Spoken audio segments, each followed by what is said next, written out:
Welcome to the video edition of Morettini on Management. I'm Phil Morettini, President of PJM Consulting, a management consultancy and interim management firm focused on software-based businesses. Today's topic is marketing and selling software through the VAR channel.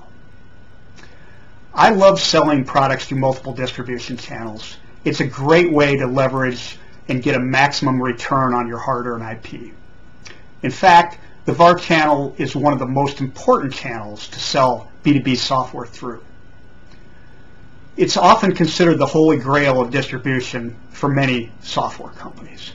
But unfortunately, a lot of software company management teams get off on the wrong foot when they initially approach the VAR channel. This can lead to a lot of angst, a great deal of problems, and in worst cases, even failure of their company. So let's take a look at what VARs will and won't do for you, and we'll start with what they won't do.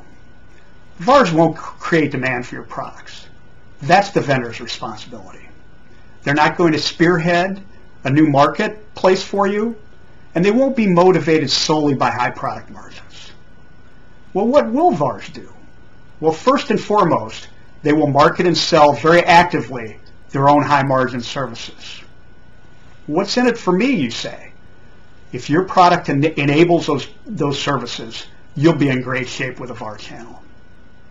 They'll also act as thought leaders, product evaluators, and purchase aggregators for their end user customers.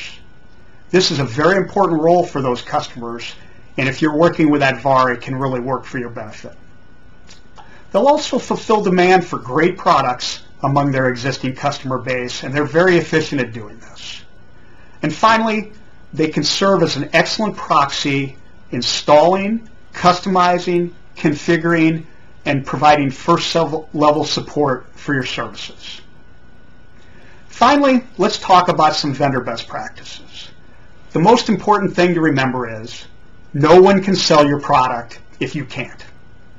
And in fact, even if you can sell it, don't expect anyone else to be able to sell it as well as you can. As a result of this, it's very important that before you go to any channel, you must be very successful selling your product directly first. This will allow you to have best practices that you can then pass on to your channel partners. The vendor must also position and create demand for their products. Remember, VARs will not create demand. It's important that you treat VARs as the trusted business partners that they should be. Don't take a sale directly just to gain a few extra points on that single sale. This will really hinder your channel development efforts in the long run. Be realistic about what a channel can do for you.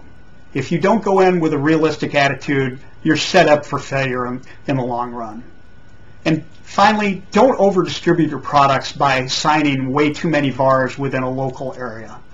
All this will do will take all the product profit margin out of the sale because of the brutal competition between your channel partners and take away all their incentive to sell. Selling through VARs is a very complex topic. If you'd like more information, you can visit the PJM Consulting website, the Morettini on Management blog, or contact us directly for additional discussion using the information following this presentation. That's it for now. I'll look forward to talking about many more software company management topics in another edition of Morettini on Management.